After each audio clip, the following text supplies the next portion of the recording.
เห็ดกับไผ่มือนี่บริการน้องจ้อยได้สะบริวารโอ้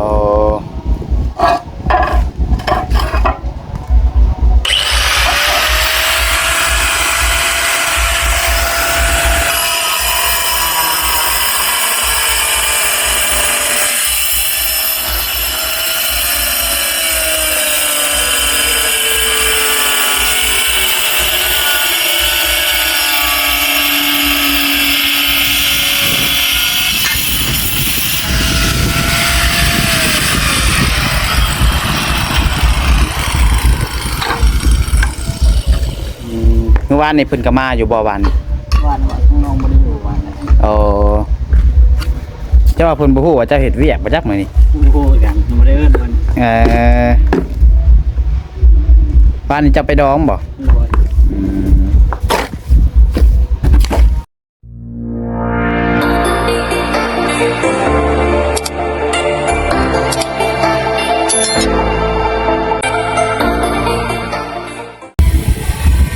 น้องเนาะเปิดภาพมาแล้วเราก็ตกแดดดึกโดพี่น้องเลยแดดแต่ว่าสีลมๆแน่เนาะเราบ่ได้ฮ้อนปานใดดอกพี่น้องเนาะก่อนอื่นเปิดกราบทักทายสบายดีสวัสดีพ่อแม่พี่น้อง FC เบิร์ดสุขคนเด้อพี่น้องเด้อว่าสิฝั่งลาวฝั่งไทยแล้วก็อยู่ทางต่างประเทศนะพี่น้องเนาะการยินดีต้อนรับเข้าสู่ช่อง YouTube น้องพันชัย Channel แล้วมาพบมาป้อกันตอนนี้น้องพันชัยกับเข้าไปน้องมาเบิ่งมาชมทางเพื่อนของน้องดาวเนาะอัปเดตเพื่อนน้องดาวให้พี่น้องเบิ่งไปชมน้ำกันพี่น้องได้แต่ว่าบ่ได้มาหลายมื้อหลายวันพี่น้องเนาะ3 มื้อที่4มื้อนี้พี่น้องเนาะวันนี้ก็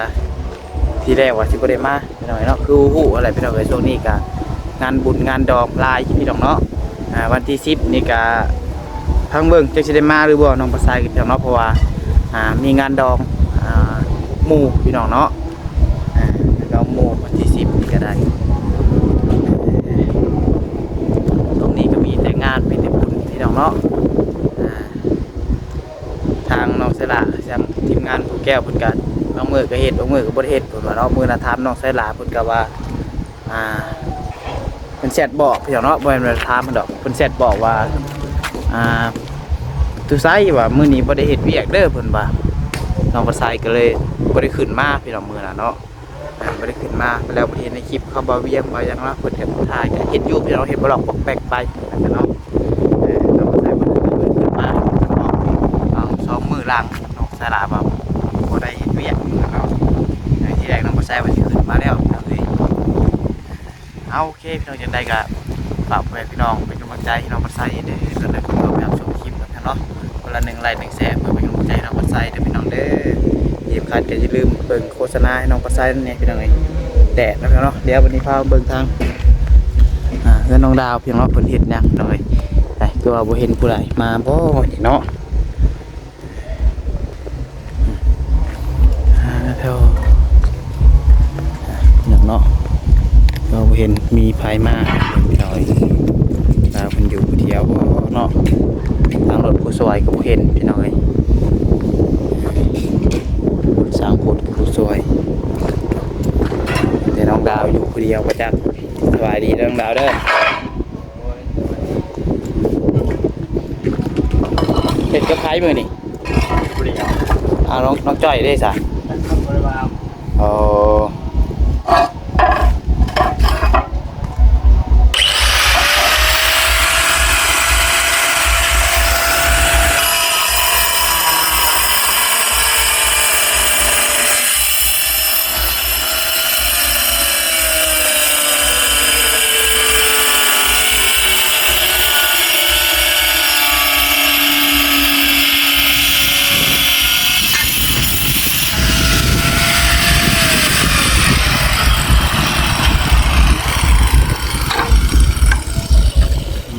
เมื่อวานนี่เพิ่นก็มาอยู่บ่วัน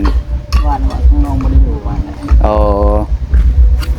เจ้าว่าเพิ่นบ่ฮู้ว่าเจ้าเฮ็ดเวียกบ่จักมื้อนี้โอ้กันบ่ได้เอิ้นเพิ่นบ้านนี้จะไปดองบ่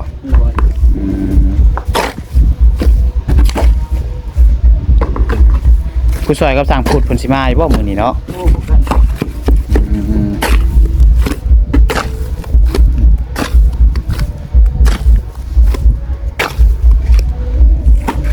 ติดตัวคันไดเพิ่นน้องไอ้เนาะ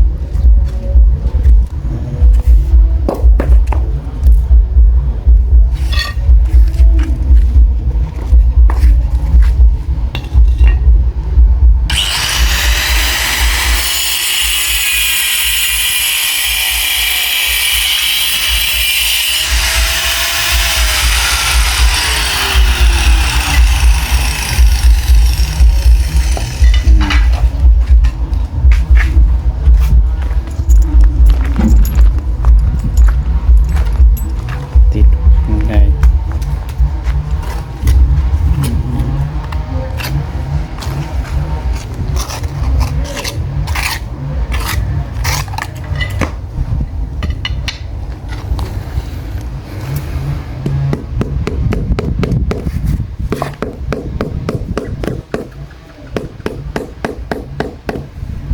เฮ็ดแต่ดนแล้วบ่น้องดาว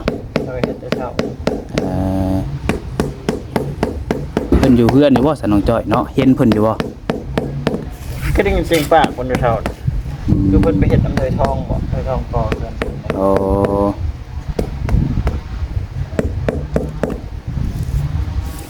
เนี่ยเวลาจงไปนำตัวเพิ่นพี่น้องเนาะจักเพิ่นอยู่ใจ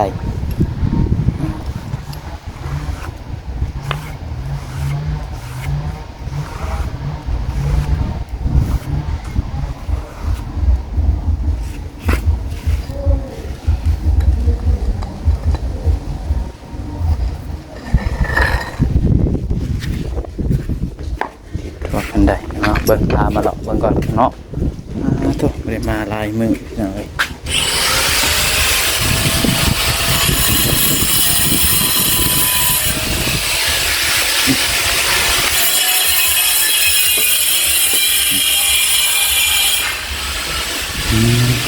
ทางไหนพี่น้องเนาะเห็นน้องดับเขาก็เป็นซื้อมาอีกสอบหนึงติดขึ้นพาแล้วพุ่นแล้วบ่พี่น้องขึ้นพาขึ้นอย่างนี้เนาะนี่ในห้องนี้ก็ติดแล้วพี่น้องเนาะยังเหลือแต่เก็บงานพี่น้องเอ้ยเก็บยังบ่ทันได้ย้ายจะแนวซันได้เบิ่งทรงนี่เนาะ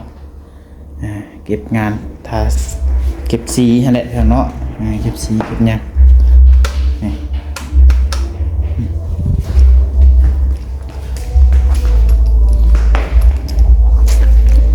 นี่สำเร็จแล้วพี่น้องคนนี้เนาะนี่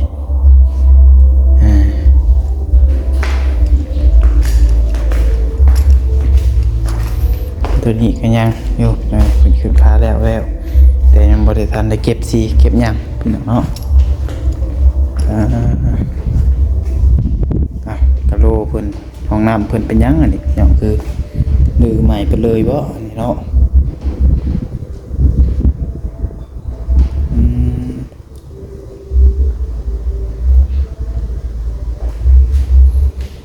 คือใหม่อันนี้พี่น้องเนาะน้องบ่ใส่ก็ได้ติดตามมือคลิปซักพี่น้องเลยบ่ได้มาหลายมื้อพี่น้องเนาะ3มื้อน้องบ่ใส่บ่ได้มา2มื้อ3มื้อพี่น้องเอ้ยมาเมื่อนั้นก็เพิ่นติดแล้วมาบัดนี้บ่ว่ามื้อมากออกบ่เลยอันนี้เนาะเนี่ยจังว่ายังไปถามน้องดาวเป็นหยังพี่น้องเนาะเพิ่นถือออกแต่ข้างนี่ว่าพี่น้องที่ว่าน้ำบ่ไหลไปจากเนาะนี่แหละน้องมาใช้เบิ่งอยู่มือนะเนาะโอ้ยเราเบิ่งคลิปเบิ่งอยู่พี่น้องน้อยหนึ่งเบิ่งในคลิปเบาเวียงว่ายังลำมันบ่ไหลบ่พี่น้องเบิ่งอันมือหนาวน้องมาใช้กับไปงานดองแล้วพอดีคลิปมันเด้งขึ้นแล้วกดเขาเบิ่งนิดนึงพี่น้องเนาะจื้อแล้วพี่น้องเอ้ยน่าจะนำบ่ไหลเลยเพิ่นสิแก้งานไปจักพี่น้องเนาะแทนที่ยังทันได้ยายอย่านี่เอาแล้วทำเล่นไปน้องนะเรื่องของครัวของเพื่อนไพ่นี่แล้วติเนาะแต่ว่ายังบ่ทันยายยาแนวเป็นน้องกับเก็บซี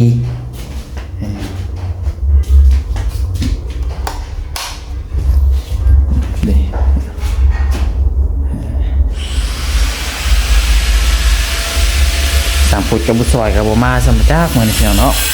มื้อน่ะเห็นเพิ่นอยู่เซโนพี่น้องเนาะมื้อน่ะเนาะพอดีน้องบ่แซ่บว่าสิขึ้นมาพี่พี่น้องทีแรกเนี่ยทีแรกว่าสิขึ้นมาพี่แล้วพอดีขี่รถสวนกันกับเพิ่นพี่น้องเนาะพอดีน้องบ่ใส่ขึ้นมาทางลิซิปเนาะแล้วบัดนี้พอดีเพิ่นก็ใกล้สิฮอดเซโนไว้แหละพี่น้องเอ้ยน้องบ่ใส่ก็กลับไปถามเพิ่นว่าไปซ้ายว่ะเพิ่นเอาไปเซโนว่าไปซื้อของกินของหยังบ่พี่น้องเนาะเห็นเพื่อนพี่น้อยสวนกันเอาไปข้างหลังก็เพิ่นเทพื้นเทหยังอ้อมเพื่อนแล้วบอกพี่น้อยน้องใส่กระเบิ่งบางคลิปพี่น้องเนาะก็บ่ได้เบิ่งทุกคลิปดอกพี่น้อยเบิ่งโยแวนเราบ่เบิ่งจักดีดอกพี่น้องในคลิปกันเนาะ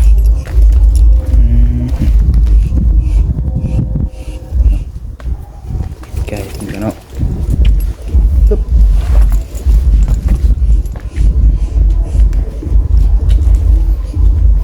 พื้นที่แล้วเรียบร้อยพี่น้องเนาะพี่น้องไอ้ขาไปรีแบบนี้เนาะจุดยอดเลยเพิ่งผมที่เท่าพี่น้องคือว่าขาดชุดแล้วพี่น้องเนาะ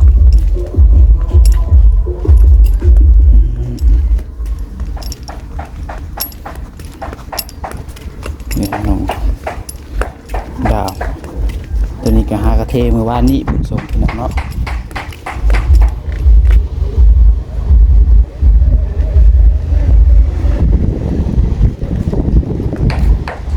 ครับนี่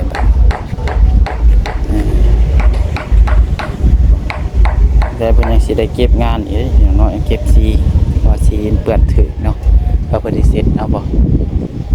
สีภายนอกคือว่ายังอยู่พี่น้องเนาะคักแล้วมาคักแต่สีปานประตูแล้วพี่น้องเนาะ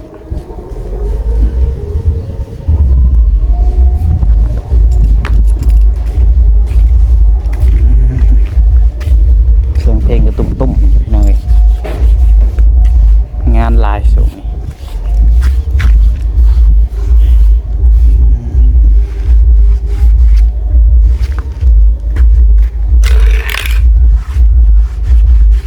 ห้องน้ำมันเพิ่นแก้ใหม่บ่น้องดาวมันเป็นยังอะล่ะมันลูกทางกลางรูปทางกลางโอ้นำบ่ไหลไผติดต้นน่ะสร้างผุดบ่สร้างพุทธคือเลยสิแก้ใหม่มีแต่เบื้องนั่นเบื้องเดียวบ่แม่นบ่ก็แม่นทางเครื่องก็สิแก้อีก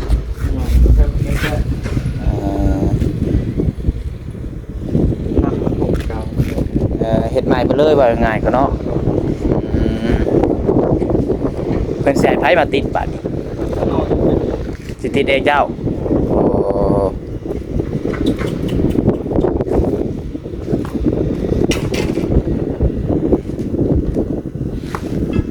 ไม่พี่น้องเนาะ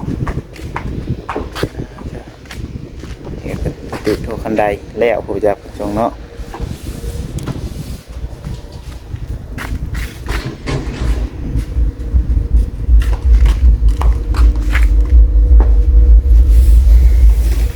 ดาวอยู่ผู้เดียวพี่น้องไอ้เมื่อนี้สวยเลยนี่พี่น้องวันยังอันเช้าเด่น11 โมงปลายเลยพี่น้องเนาะแต่ว่าคลิปนี้ก็ยังบ่ฮู้ว่าสิได้ลงจากโมงพี่น้องเนาะพาคลิปมา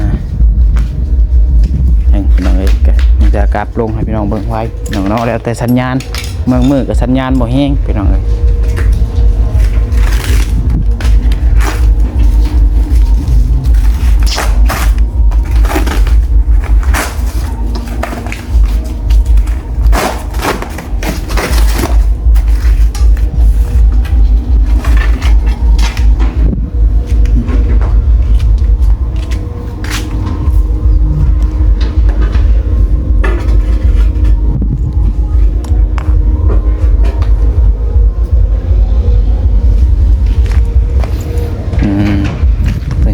สีขาวตัวนี้เนาะ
พี่น้องเด้อ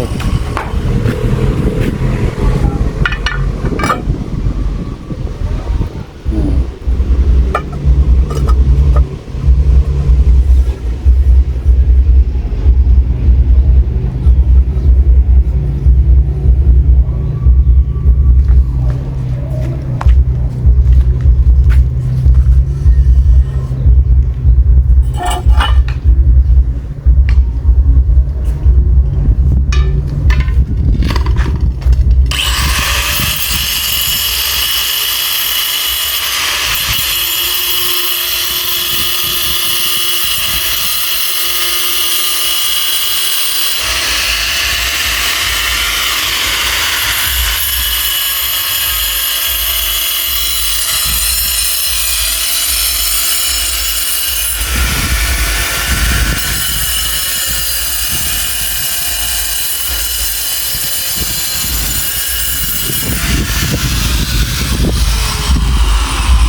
โตพี่ดึกที่ตู่เนาะงานดองบ่นี่น้องดาว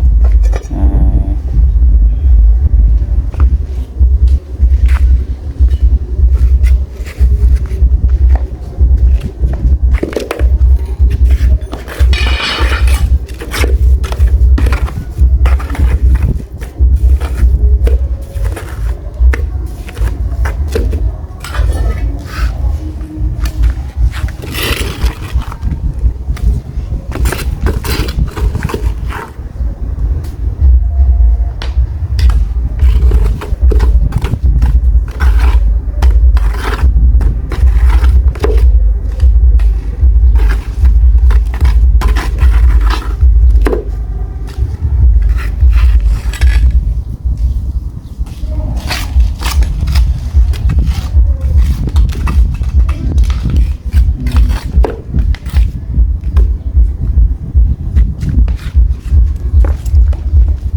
ระวังแตกเลย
หลายแนวอยู่พี่น้องเนาะตัวนี้เป็นกะทิหรือว่าโอเคนะพี่น้องเนาะถ้าสำหรับคลิปนี้ก็อัปเดตพี่น้องเบิ่งบ้านน้องดาวก็สิประมาณนี้แหละพี่น้องเนาะกระพังเบิ่งมื้อนี้ทางสร้างพุทธกับผู้ซอยเพิ่นมาเฮ็ดเวียกหรือบ่พี่น้องเนาะเพราะว่าน้องบ่ใส่ก็บ่ได้มาวันนี้กับโอ้โหพี่น้องเนาะว่าทางบ่าวเวียงก็ยังบ่เห็นบ่าวเวียงเพิ่นจะเพิ่นมาหรือบ่พี่น้องมื้อนี้กันเนาะโอเคเด้อพี่น้องเด้อสำหรับคลิปนี้ก็ผิดพลาดประการใดก็ต้องขอโทษขออภัยหลายพี่น้องเนาะขอบคุณแม่พี่น้อง FC ทุกคนที่รับชมคลิปของมันใส่จนจบเนาะฝาก ให้พี่น้องเป็นกำลังใจกดไลค์กดแชร์ให้เด้อนะคนละ1 ไลค์1 แชร์เพื่อเป็นกำลังใจให้น้องพันทรายพี่น้องเอ้ยโดยสุดท้ายนี้ขอให้ทุกคนอยู่ที่มีแห้งสุขภาพร่างกายแข็งแรงพี่น้องเอ้ยร่ำรวยเบิดสุขสุขคนแล้วกันเนาะขอกล่าวคำว่าสบายดี